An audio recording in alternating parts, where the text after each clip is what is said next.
So let's move to S3 section. So what is S3?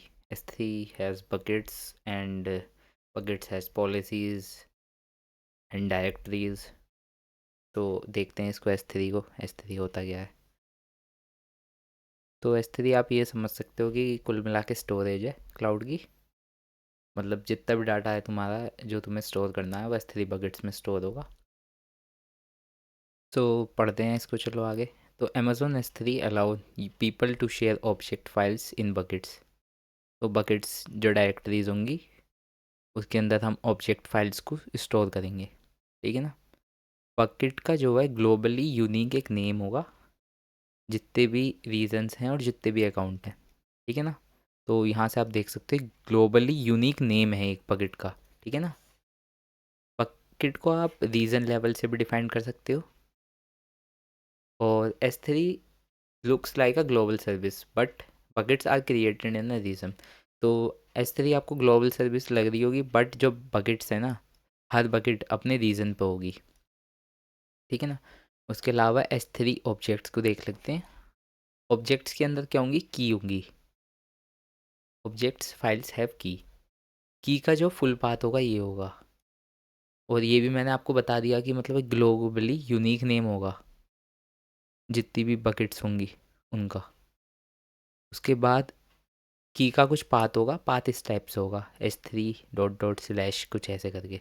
This की is compressed of prefix plus object name. मतलब prefix तो ये होगा, ये वाली बकेट है, साथ में उसके ऑब्जेक्ट का नाम ये होगा। ऑब्जेक्ट वैल्यूज जो होंगी वो रहेंगी कंटेंट ऑफ द बॉडी के अंदर। मैक्सिमम ऑब्जेक्ट का जो साइज़ होगा वो 5 TB रहेगा। अगर जो हमें 5 TB से ज़्यादा की अपलोडिंग करनी है तो हमें मल्टी पार्ट अपलोड करने पड़ेंगे। मतलब एक बार 5 TB और उसके पैरेलल में 5 TB ऐसे करके। उसके बाद अमेज़ोन S3 सिक्योरिटी के बारे में देख सकते हैं। सिक्योरिटी हम 4 टाइप से कर सकते हैं, सॉरी 5 टाइप से। पहले तो यूज़र बेस्ड सिक्योरिटी होगी, उसके बाद रिसोर्स बेस्ड होगी, उसके बाद ऑब्जेक्ट अक्रॉस कंट्रोल लिस्ट होंगे, उसके बाद बकेट एक्सेस कंट्रोल लिस्ट होंगी, उसके बाद एनक्रिप्शन होगा। सबसे पहले यूज़र बेस्ड में क्या क्या चीज़ें हैं। यूज़र बेस्ड में IAM पॉलिसीज़ लगा सकते हो आप।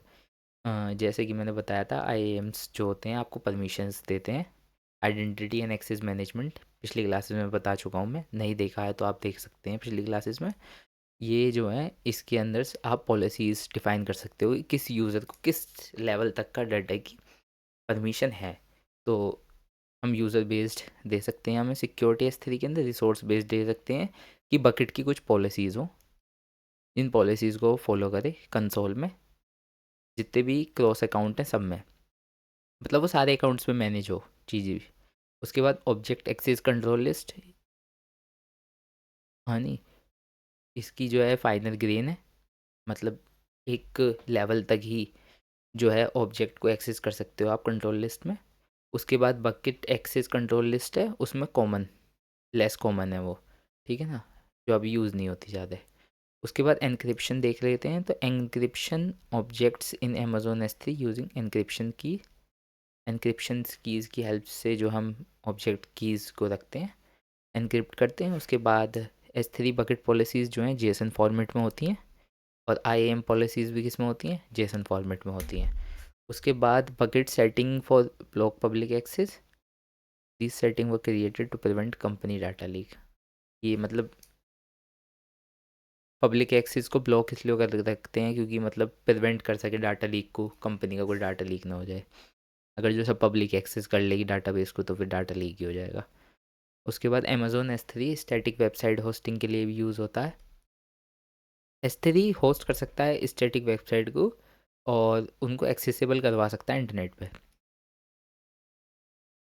URL जो होगा उसका डिपेंड करेगा उसके रीज़न पे, जैसे कि ये। और अगर जो आपको 403 फॉरबिडन एरर दिख रही है तो मतलब बकेट पॉलिसीज़ ने अलाउ नहीं कर रखा पब्लिक के रीड को, मतलब वो रीड एक्सेस नहीं है। उसके बाद Amazon S3 वर्जनिंग देख लेते हैं। मतलब आप वर्जन डिफाइन कर सकते हो अपना, you can version your files in Amazon S3। ये बकेट लेवल पे वर्जन होंगे। उसके अलावा सेम की override will change in the version 1 to 3, मतलब आपने जैसे वर्जन 1 में आपने कहा कि मैंने फर्स्ट सॉफ्टवेयर अपडेट करा, वर्जन 2 में आपने सेकंड सॉफ्टवेयर अपडेट करा, सेकंड अपडेट करा, मतलब ये अपडेट्स आ रहे हैं। सेकंड अपडेट आया, थर्ड अपडेट आया, तो ऐसा करके आप वर्जन में डिफाइन कर सकते हो कि ये जो है पॉलिसीज़ ये फर्स्ट वर्जन के लिए हैं, ये सेकंड वर्जन के लिए है, उसके बाद थर्ड वर्जन आ रहा तो उसका डाटाबेस ये है। ओवरराइट होते रहेंगे एक के बाद एक। It is the best practice to version your buckets, protect against unintent deletes, मतलब आप डिलीट जो कर रहे हो फाइल्स उनसे बचाएगा आपको, आप इजी रोल बैक कर पाओगे, मतलब आपका डाटा कुछ ऐसा है कि आपको पिछला वर्जन देखना है उसका तो आप देख पाओगे। उसके बाद अमेज़ोन S3 रेप्लिकेशन, तो इसके अंदर दो तरीके से आप रेप्लिकेशन कर सकते हो। सबसे पहला होगा आपका क्रॉस रीजन रेप्लिकेशन और एक होगा सेम रीजन रेप्लिकेशन। तो क्रॉस रीजन में क्या होगा और सेम रीजन में क्या होगा? तो क्रॉस रीजन में जो है मतलब आप एक रीजन से दूसरे रीजन में डाटा ट्रांसफ़र कर सकते हो आराम से, मतलब रेप्लिकेट कर सकते हो। और सेम रीजन में ये है कि जिस जो आपका रीजन है उसके रीजन के अंदर ही आप डाटा को रेप्लिकेट करोगे कहीं और, है ना।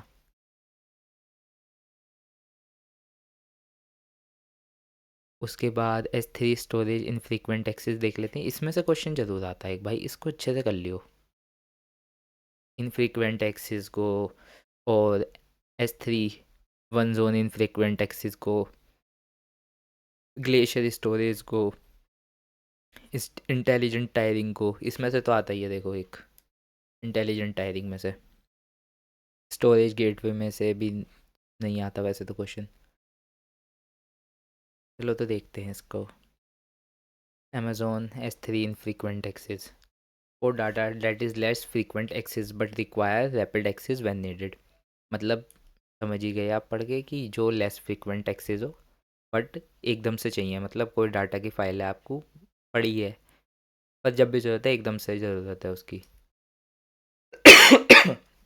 उसके बाद Amazon S3 standard infrequent access, इसका यूज़ हमें जब पड़ेगा जब जैसे कोई डिज़ास्टर रिकवरी करनी हो आपको, मतलब इसके नाम से ही आपको समझ में आ रहा है स्टैंडर्ड इनफ्रीक्वेंट एक्सेस, मतलब कि जैसे कोई डिज़ास्टर रिकवरी करनी हो या कोई बैकअप करना हो किसी चीज़ के लिए तो उसके लिए यूज़ करते हैं। अभी तक हमने दो चीज़ पढ़ी हैं, सबसे पहले इनफ्रीक्वेंट एक्सेस।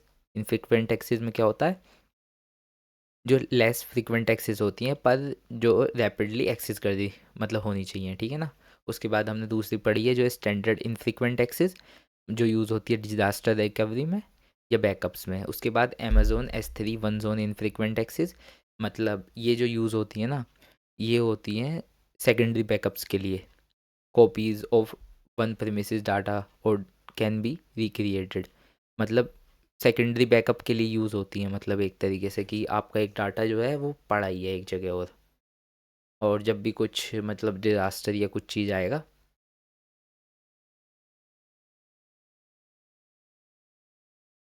मतलब जैसे तुम्हारा कोई ऑन प्रीमिसेस डाटा है और वो कहीं और पड़ा ही है काफ़ी टाइम तक के लिए, जिसकी मदद से आप मतलब अमेज़ोन पे ही पड़ा है और उसको आप रिक्रिएट कर सकते हो उस डाटा को ला के अपने सर्वर को दोबारा।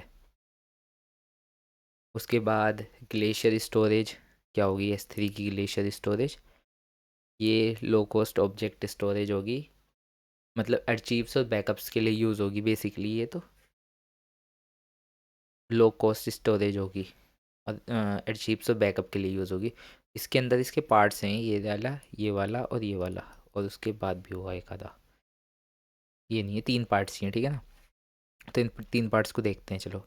सबसे पहले इसमें S3 ग्लेशियर इंस्टेंट रिट्रीवल आएगा, आप इसके नाम से जान गए होंगे इंस्टेंट रिट्रीवल, मतलब मिली सेकेंड रिट्रीवल चाहिए, ठीक है ना। S3 ग्लेशियर इंस्टेंट रिट्रीवल मतलब मिली सेकेंड में रिट्रीव चाहिए डाटा, मतलब वंस इन अ क्वार्टर जैसे आप कोई डाटा एक्सेस कर रहे हो 3 मंथ में एक बार। मिनिमम स्टोरेज जो होगा वो 90 डेज़ होगा, 90 डेज़ मिनिमम स्टोर होना ही चाहिए डाटा। उसके बाद अमेज़ोन S3 फ्लेक्सिबल रिट्रीवल आप मान सकते हो कि एक्सपेक्टेड जो है 1 से 5 मिनट के अंदर है कि रिट्रीव हो जाए डाटा, स्टैंडर्ड के अंदर जो है 3 से 5 घंटे लग जाएंगे, बल्क के अंदर आपका 5 से 12 घंटे तक लग सकते हैं, ठीक है ना। अगर जो आप फ्लेक्सिबल रिट्रीवल चाहते हो तो डाटा का, मतलब डिपेंडिंग ऑन द साइज़ कि कितना साइज़ है उसका डाटा का। अगर जो डाटा बल्क में है तो 5 से 12 घंटे लग जाएंगे, स्टैंडर्ड डाटा है तो 3 से 4 घंटे लगेंगे, और अगर जो है एक्सपेक्टेड डाटा है तो 1 से 5 मिनट में ही काम हो जाएगा आपका। और उसके बाद अमेज़ोन ग्लेशियर डीप अर्चीव्स, मतलब आप डीप अर्काइव से ही नाम समझ गए होंगे कि मतलब कोई लंबे समय तक के लिए अगर जो आपको स्टोरेज करनी है तो उसके लिए यूज़ होगा। स्टैंडर्ड मतलब जैसे कि 12 घंटे या 48 घंटे तक लेगा। और डाटा मतलब जो है 180 डेज से ज़्यादा होना चाहिए जो डाटा स्टोर होना चाहिए। मतलब जो आपने स्टोर करा वो आपने 180 दिन तक आपने परमानेंटली मतलब आपने छेड़ा नहीं उस डाटा को, तो वो डीप आर्काइव में पहुंच जाएगा कि मतलब बहुत लंबे समय तक वो डाटा पड़ा हुआ है आपका। उसके अलावा अगर जो आप उसको रिट्रीव कर रहे हो तो उसमें कम से कम लगेंगे 12 से 48 घंटे, डिपेंडिंग अपॉन द साइज़, ठीक है ना। उसके अलावा ये सर्विस है अमेज़ोन S3 इंटेलिजेंट टायरिंग की। मतलब आप स्मॉल मंथली मॉनिटर कर सकते हो। ऑटो टायरिंग फीस होगी आपकी, मतलब एक्सिस टायर से यूजेस टायर में आपकी जो है ऑटोमेटिकली आपके ऑब्जेक्ट्स को मूव कर देगा ये। और कोई आपका रिट्रीवल चार्जेस नहीं होंगे इसमें इंटेलिजेंट टायरिंग में। मतलब जब आप डाटा बैकअप करोगे तो आपको कोई चार्ज नहीं देना पड़ेगा। किसमें? S3 इंटेलिजेंट टायरिंग में। और इसमें आपको क्या देना पड़ेगा? स्मॉल मंथली मॉनिटरिंग की एक फ़ीस देनी पड़ेगी, और एक ऑटो टायरिंग की फ़ीस देनी पड़ेगी। और ये मतलब मूव कर देगा आपके ऑब्जेक्ट्स को between axis tyre based on usage. मतलब जो आपके ऑब्जेक्ट्स जो होंगे वो उनको डीप आर्काइव में पहुंचाना होगा तो पहुंचा देगा। और अगर जो उनको ऐसे में रखना होगा कि उनको एकदम से फ्रीक्वेंटली यूज़ होना है तो फ्रीक्वेंटली यूज़ में रख देगा। ये S3 इंटेलिजेंट टायरिंग है, इसका यही काम है। उसके बाद AWS स्टोरेज गेटवे देख लेते हैं। मतलब ये गेटवे इसलिए है क्योंकि ये ब्रिज है किसके बीच में? ऑन प्रीमिसेस डाटा और क्लाउड के बीच में। किसके बीच में? ऑन प्रीमिसेस डाटा और क्लाउड के बीच में। हाइब्रिड स्टोरेज सर्विस है जो अलाउ करती है ऑन प्रीमिसेस को कि वो सेमलेसली यूज़ कर पाए किसको? AWS क्लाउड को। दोबारा से सुनो। हाइब्रिड स्टोरेज सर्विस है जो अलाउ करती है ऑन प्रीमिसेस को कि वो सीमलेसली AWS क्लाउड को यूज़ कर पाए, ठीक है ना।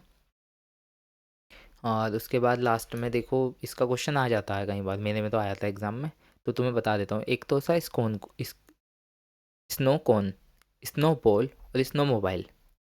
स्नो कौन जो होता है ना उसके अंदर तुम 8 TB तक का डेटा रख सकते हो। स्नो बॉल जो होता है ना उसमें आप टेराबाइट से पेटाबाइट तक का डाटा रख सकते हो।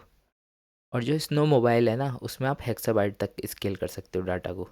तो स्नो कौन तो ये रहा। स्टोरेज कैपेसिटी कितनी है? 8 TB हार्ड ड्राइव से 14 TB SSD तक, ठीक है ना। माइग्रेशन साइज़ कितना है? टेराबाइट तक। स्नोबॉल एज देख सकते हो आप। स्टोरेज कैपेसिटी कितनी है स्नोबॉल एज की? 80 TB से लेके 210 TB तक की। माइग्रेशन अप टू पेटाबाइट्स तक।